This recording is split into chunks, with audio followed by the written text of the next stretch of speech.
Hello learners, welcome back again on my YouTube channel. CGPSC sports officer 2019-20 का ये 7वां भाग, जिसमें हम 61 to 70 क्वेश्चन का आंसर विथ एक्सप्लेनेशन देखेंगे। And my name is Amit Verma और वीडियो स्टार्ट करते हैं। 61 question, when was the AAPHERD fitness test formed? AAPHERD fitness परीक्षण कब बनाया गया? ऑप्शन है आपके पास में 1914, 1944, 1948 और 1958। तो इसका सही आंसर आएगा डी ऑप्शन 1958। आपर्ड का फुल फॉर्म क्या होता है? American alliance for health, physical education and recreation.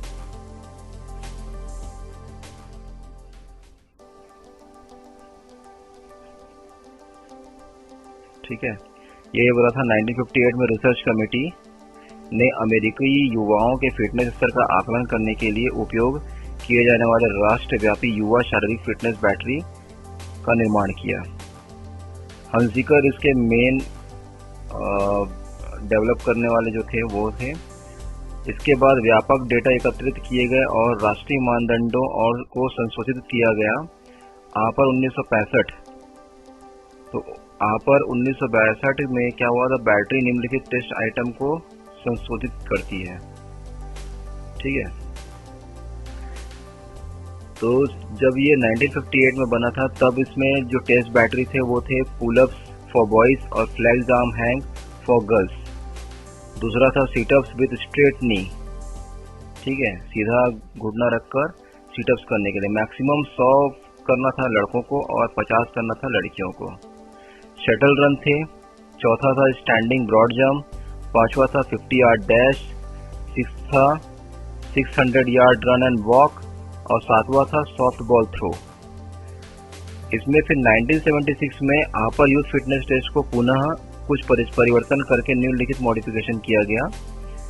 इसको आप नोट कर सकते हैं, आप लोग के एग्जामिनेशन पॉइंट ऑफ व्यू से बहुत ही इंपॉर्टेंट है।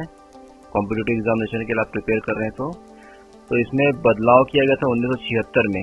1958 में बने थे 7 आइटम थे इसमें, उसका फिर 1976 में इसमें कुछ बदलाव किए गए, कुछ हटाए गए, कुछ इंक्लूड किए गए।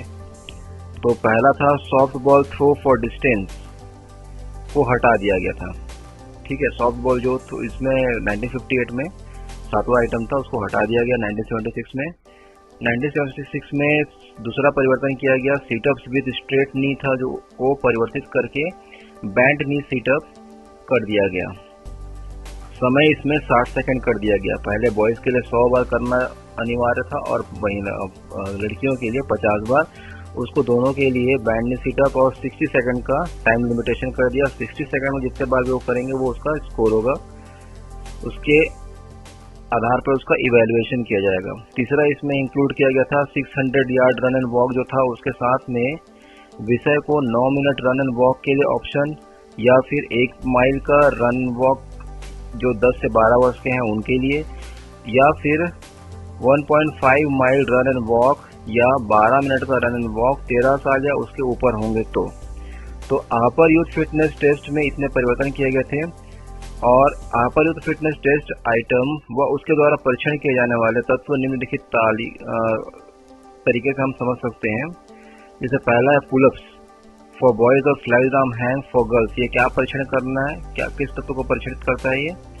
ये आपके मांसपेशियों की ताकत, गतिशील अवस्था में और हाथ के कंधों की मांसपेशियों की सहनशक्ति को परीक्षण करता है। दूसरा हम लोग बैंड नी सिटअप करते हैं तो ये करता है परीक्षण आपके मांसपेशियों की ताकत और सहनशक्ति जो कि ट्रंक का है।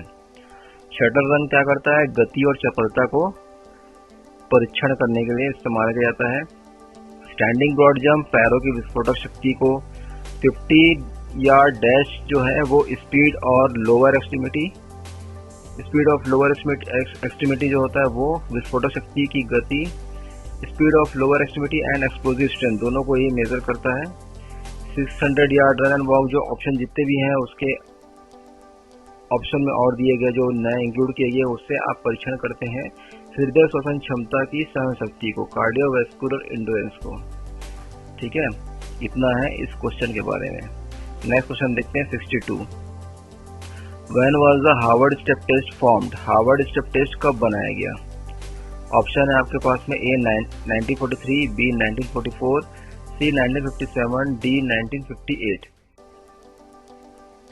तो इसका सही ऑप्शन है ए 1943। हार्वर्ड टेस्ट 1943 में ब्रहुआ द्वारा बनाया गया था। इनके बनाने का उद्देश्य क्या था? विषय के हृदय श्वसन क्षमता का परीक्षण करना होता है। यह परीक्षण कॉलेज के पुरुषों के लिए बनाया गया था। ठीक है, हृदय श्वसन क्षमता यानी कि आप थकावट की स्थिति से वापस से नॉर्मल अवस्था में कितने जल्दी आ सकते हैं, उसको परीक्षण करने के लिए ये टेस्ट बनाया गया था। तो 63 क्वेश्चन देखते हैं। Next, what is the full form of NSNIS? NSNIS का पूरा नाम क्या है? अब आप फिजिकल एजुकेशन से सभी बिलोंग करते हैं तो ये तो बहुत ही ज़्यादा इंपॉर्टेंट है, आप सभी को मालूम होगा इसका फुल फॉर्म क्या है। ऑप्शन है आपके सामने में, A Netaji Subhas National Institute of Sports, B Netaji Subhas National Institute of Science, C है Netaji Subhas National Institute of Study, D है Netaji Subhas National Institute of Survey. तो इसका सही ऑप्शन है ए, बिल्कुल सही, Netaji Subhas National Institute of Sports. ठीक है, मैं छोटा सा इसमें डिटेल्ड आपको इसमें थोड़ा सा इसके बारे में बताना चाहूँगा, आप नोट करना चाहें तो नोट कर सकते हैं। Netaji Subhas National Institute of sports Patiala को पहले NIS के नाम से जाना जाता था। इसकी स्थापना 1961 में मोतीबाग पैलेस में की गई थी। इस इंस्टीट्यूट को मक्का ऑफ इंडिया स्पोर्ट्स के नाम से भी जाना जाता है। इसका नाम NIS से परिवर्तित करके NSNIS यानी कि Netaji Subhas National Institute of sports 23 जनवरी 1973 को की गई थी। 1 मई 1987 को इसे साई, ठीक है, SAI साई में मर्ज कर दिया गया, स्पोर्ट्स अथॉरिटी ऑफ इंडिया। इसके 4 अलग अलग सेंटर हैं, जिसमें से 2 डिप्लोमा कोर्स सेंटर है, पहला पटियाला और दूसरा कोलकाता में, जिसमें पटियाला को वेस्ट सेंटर और कोलकाता को ईस्टर्न सेंटर भी कहा जाता है।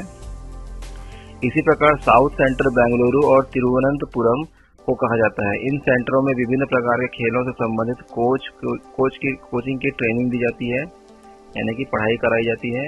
इस पूरे कैंपस का जो पटियाला जो है, उस कैंपस का एरिया जो है वो 268 एकड़ में फैला हुआ है, जिसमें 4 हॉस्टल हैं। यह एशिया का सबसे बड़ा स्पोर्ट्स इंस्टीट्यूट है। नेक्स्ट क्वेश्चन देखते हैं 64। When was the Johnson basketball skill test formed? Johnson basketball कौशल परीक्षण कब बनाया गया? ऑप्शन है आपके पास में, A 1934, B 1943, C 1935, D 1953। Johnson basketball skill test 1934 में बनाया गया था। ठीक है, इसका ऑप्शन है ए 1934। यह हाई स्कूल के बास्केटबॉल प्लेयर के लिए बनाया गया था। इस टेस्ट में 3 टेस्ट बैटरी है। पहला है इसमें फील्ड गोल स्पीड टेस्ट, दूसरा है थ्रो फॉर एक्यूरेसी और तीसरा है बास्केटबॉल ड्रिबल टेस्ट। अगर इसके बारे में आप डिटेल्ड में जानना चाहते हैं तो मेरे द्वारा बनाया गया है video Johnson basketball skill test, आप सर्च करके उसमें विजिट करके YouTube में देख सकते हैं, आराम से समझ सकते हैं। चलिए नेक्स्ट क्वेश्चन देखते हैं 65। Which test is not a part of AAPHERD basketball skill test? कौन सा परीक्षण आपर्ड बास्केटबॉल कौशल परीक्षण का भाग नहीं है? ऑप्शन है A shooting test, B passing test, C throwing test और डी ड्रिबलिंग टेस्ट। तो इसका सही ऑप्शन है, यानी कि जो नहीं है उसका C throwing test. AAPHERD basketball skill test battery 1984 में बनाया गया था और इसमें 4 टेस्ट बैटरीज हैं। पहला है उसमें स्पीड शूट टेस्ट, दूसरा है बास्केटबॉल पासिंग टेस्ट, तीसरा है बास्केटबॉल कंट्रोल ड्रिबल टेस्ट, चौथा है बास्केटबॉल डिफेंसिव मूवमेंट। तो इसमें थ्रोइंग टेस्ट नहीं है। 66 question next. Which is the component of Russell Lange volleyball skill test? कौन सा रसेल लैंज वॉलीबॉल कौशल परीक्षण का घटक है? इसमें से है बताना है। ठीक है, पहला ऑप्शन है ए सर्विस टेस्ट, बी है पासिंग टेस्ट, सी है वॉल पास टेस्ट और डी है स्मैश टेस्ट। तो इसका सही ऑप्शन है ए सर्विस टेस्ट। ठीक है, रसेल एंड लैंज के वॉलीबॉल टेस्ट से पहले 1937 में फ्रेंच एंड कूपर ने 7वीं, 8वीं और 9वीं ग्रेड की गर्ल्स के लिए यह टेस्ट बनाया था, जिसे थोड़ा परिवर्तित करके जूनियर हाई स्कूल गर्ल्स के लिए 1940 में इस टेस्ट को पूर्ण रूप से तैयार किया गया। इसमें पहला टेस्ट बैटरी है सर्विस टेस्ट और दूसरा है वॉलिंग टेस्ट। ठीक है, नेक्स्ट क्वेश्चन है, how much carbohydrate is necessary for an athlete. किसी एथलीट के लिए कितने कार्बोहाइड्रेट की आवश्यकता है? तो इसका सही ऑप्शन है डी 60 से 65%। एक्चुअली में पीएससी ने इस क्वेश्चन को विलोपित कर दिया गया था, क्योंकि कहीं कहीं पे 50 से 55 भी दिया हुआ है, 60 से 65 भी दिया गया है और कहीं कहीं पे 40 से 50% भी दिया गया है आंसर। लेकिन इस क्वेश्चन का पीएससी ने हटा दिया है, तो इस बारे में थोड़ा जानकारी ले लेते हैं। किसी भी खिलाड़ी के लिए कार्बोहाइड्रेट की आवश्यकता उस खिलाड़ी के प्रशिक्षण की दिनचर्या के आधार पर तथा उसके शरीर के प्रकार व खेल की प्रकृति के आधार पर होता है। लेकिन सामान्य तौर पर भोजन में कार्बोहाइड्रेट, प्रोटीन और वसा का जो अनुपात है वो 4:1:1 का होना चाहिए। किसी भी सामान्य व्यक्ति या स्वस्थ युवा को 45 से 65%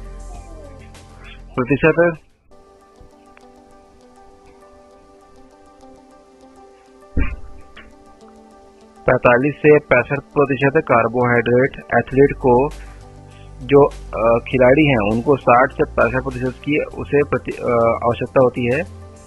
और प्रति घंटे में अगर बात करें तो 3.1 कैलोरी प्रति केजी उसे शारीरिक भार के लेना चाहिए। उसी प्रकार से एक एथलीट को 8.5 कैलोरी प्रति केजी शारीरिक भार का लेना चाहिए। तो इसके हिसाब से कैलकुलेट कर सकते हैं।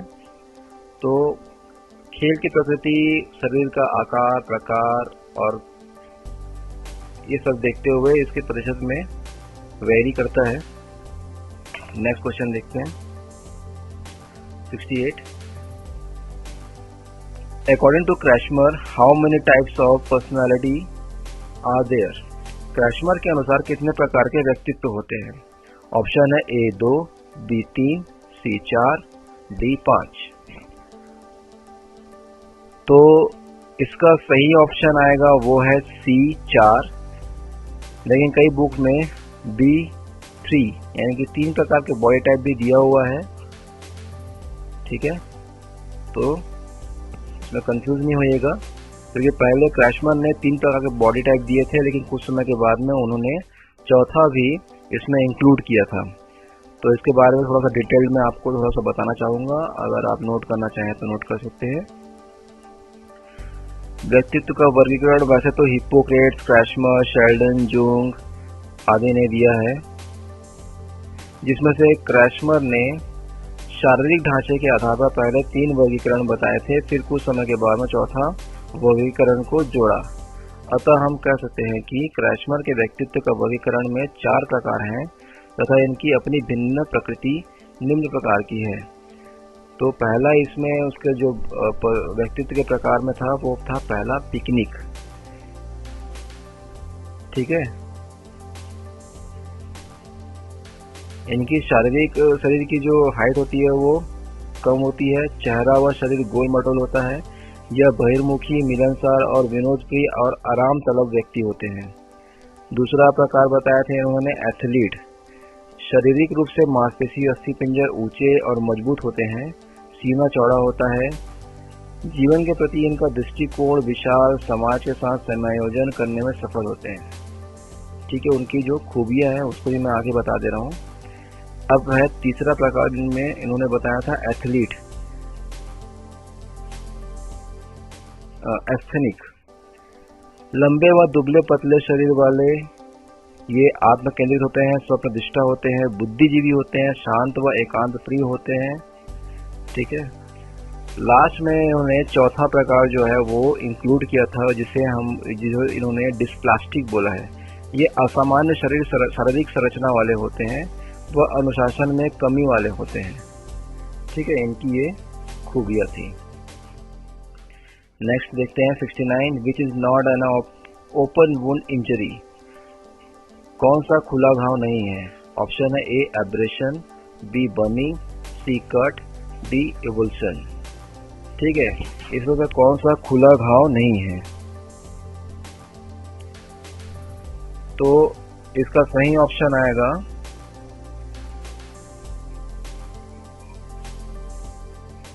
एक्चुअली ये क्वेश्चन भी पीएससी के द्वारा इसको हटा दिया गया था, क्योंकि इसके दो ऑप्शन है, जलना और अपरगढ़। इन दोनों में कंफ्यूजन था, तो इस कारण से इस क्वेश्चन को एलिमिनेट कर दिया गया था। वैसे स्पोर्ट्स इंजरी में अगर हम टिश्यू और स्किन के इंजरी के बारे में बात करें तो दो प्रकार के होते हैं, माइक्रो ट्रॉमा और माइक्रो ट्रॉमा। तो ये बहुत ज़्यादा डिटेल हो जाएगा, तो मैं इसमें जो ऑप्शन दिए हुए हैं उसके बारे में आपको बताना चाहूँगा, एब्रेशन, बर्निंग, कट और एवल्शन में। तो सबसे पहले खुला घाव से हमारा तात्पर्य है कि शरीर के ऊतकों में बाहरी या आंतरिक रूप से वह अवस्था है जिसमें घाव लगा हुआ शरीर आराम की अवस्था में नहीं होता है। ठीक है, खुला घाव आमतौर पर त्वचा से संबंधित होता है और लगभग हर खिलाड़ी व आम व्यक्ति इस घाव को अनुभव करता है। अधिकांश खुले घाव मामूली होते हैं, इनका इलाज घर पर ही किया जा सकता है। वैसे तो घाव के कई प्रकार होते हैं, लेकिन हम यहाँ पर सिर्फ हम चार जो ऑप्शन के बारे में बात कर रहे थे हम उसी के बारे में बात करते हैं। तो सबसे पहला है एब्रेशन या घर्षण। एक घर्षण जो है तब होती है जब हमारे शरीर किसी खुरदरी या मजबूत सतह से सरकती है या रगड़ खाती या खुरसती है।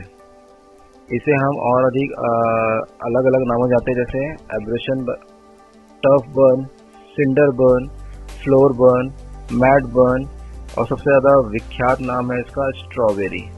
यानी कि रगड़ खाने के बाद में जो हिस्सा जो रहता है वो स्ट्रॉबेरी टाइप से लाल हो जाता है, पिंकिश कलर हो जाता है, इस कारण से इसको स्ट्रॉबेरी बोलते हैं। ठीक है, दूसरा ऑप्शन दिया है बर्निंग या जलना। ये भी जितने भी हम लोग यहाँ पे डिस्कशन कर रहे हैं, ये जो ऑप्शन दिया हुआ है सभी माइनर सॉफ्ट टिश्यू के अंतर्गत आते हैं। जिसे बर्निंग जो ही एक ऑप्शन है जो माइनर और मेजर दोनों प्रकार का होता है, ये इनकी प्रकृति के हिसाब से होता है। मैं अभी आपको बताता हूँ। चोटों में से सबसे आम और घरेलू चोट जो है वो एक है जलना। जलने से हमारे शरीर की त्वचा का गंभीर क्षति होता है, जिससे प्रभावित त्वचा की कोशिकाएं मर जाती हैं। अधिकांश लोग गंभीर स्वास्थ्य परिणामों के बिना ही इस चोट से उबर जाते हैं, लेकिन यह अगर गंभीर या जटिल रूप ले ले तो उस व्यक्ति की तत्काल या आपातकालीन चिकित्सा के दौरान मौत भी हो सकती है। अतः ऐसी अवस्था को रोकने के लिए तत्काल चिकित्सा मुहैया कराया जाना चाहिए। अब जलने की गंभीरता को देखते हुए इसे 3 प्रकार के स्तर में विभाजित किया गया है। पहला है, दूसरा और तीसरा डिग्री के हिसाब से ना। इन तीनों प्रकार के डिग्री में जो है पहला डिग्री जो है सबसे मामूली है तथा तीसरा डिग्री जो है सबसे गंभीर है, और इन दोनों के बीच में जो है वो दूसरा डिग्री का है। तो फर्स्ट डिग्री में क्या होता है, जब जलता है तो लाल और बिना रंग की त्वचा हो जाती है वहाँ पे। दूसरी डिग्री जो होती है वो फफोले और त्वचा में कुछ मोटा हो जाता है उस हिस्सा वह हिस्सा। तृतीय डिग्री जो है वो एक सफ़ेद और चमड़ी की उपस्थिति के साथ व्यापक मोटाई वाला हिस्सा बन जाता है। ठीक है, और हम तीसरा ऑप्शन बात करते हैं सी का, कट का। ये भी माइनर सॉफ्ट टिश्यू के अंतर्गत आता है। नुकीली चीज से शरीर का कोई हिस्सा कट जाना, यह चमड़ी, टेंडन, मांसपेशी तथा रक्त बहने में लगती है, इसे ही हम कट कहते हैं। तीसरा लास्ट ऑप्शन है डी एवल्शन या अलगाव। ये भी माइनर सॉफ्ट टिश्यू है। यह चोट त्वचा के नीचे और उसके नीचे उपस्थित ऊतक या एक आंशिक या पूर्ण रूप से क्षति को करता है, उसको बोलते हैं। आमतौर पर किसी दुर्घटना की गंभीरताओं जैसे कि शरीर को कुचल जाने या दुर्घटना से होने वाली जो चोटें होती हैं वो इसके अंतर्गत आता है। ऐसी अवस्था में बहुत तेजी से खून बह सकता है। Next and last question for this video, 70 question, 70वां है, what is the width of stop line in javelin throw. भाला फेंक में स्टॉप लाइन, ये स्टॉप लाइन है, ठीक है, स्टॉप हो गया है, स्पेलिंग मिस्टेक। स्टॉप लाइन की चौड़ाई क्या होती है? ऑप्शन है आपके पास 40 mm, 50 mm, 60 mm और 70 mm। तो भाला फेंक में ये भी पिक्चर देख सकते हैं, हम बात कर रहे हैं स्टॉप लाइन ये वाली, ये आपका रहता है 70 mm यानी कि 7 सेंटीमीटर का चौड़ाई वाला हिस्सा होता है ये, ठीक है। भाला फेंक में रनवे जो होता है वो 30 से 36.5 मीटर रनवे होता है, जिसमें 2 समानांतर रेखाएं खींची होती है जो आपस में 4 मीटर की डिस्टेंस में होती है। भाला फेंक में जो इंडिकेटर लाइन होता है, ये जो इंडिकेटर लाइन है जिसकी मोटाई 7 सेंटीमीटर होती है, जिसके पीछे से लगभग इस हिस्से से आपको जेवलिन थ्रो करना रहता है और इसको आर्क जो बनाया जाता है वो इस पॉइंट से 8 मीटर का व्यास लेते हुए एक चाप बनाया जाता है, लगाया जाता है, ठीक है। 8 मीटर का ये व्यास लिया हुआ एक चाप रहता है और दोनों ये साइड में जो दिख रहे हैं इंडिकेटर लाइन जो 75 सेंटीमीटर बाहर की तरफ निकला हुआ रहता है, जिसके पीछे से ही जेवलिन थ्रोवर जो रहता है वो बाहर निकला रहता है। इसकी जो एंगल रहती है वो 28.96 डिग्री होता है। ये जो सेक्टर है वो 28.96 का बना हुआ है, ठीक है। तो आशा करता हूँ कि मुझे ऐसा लग रहा है कि आपको ये वीडियो पसंद आया होगा और समझ में आया होगा आप लोगों को। तो अपने दोस्तों पे इसे शेयर करना ना भूलिएगा दोस्तों के साथ।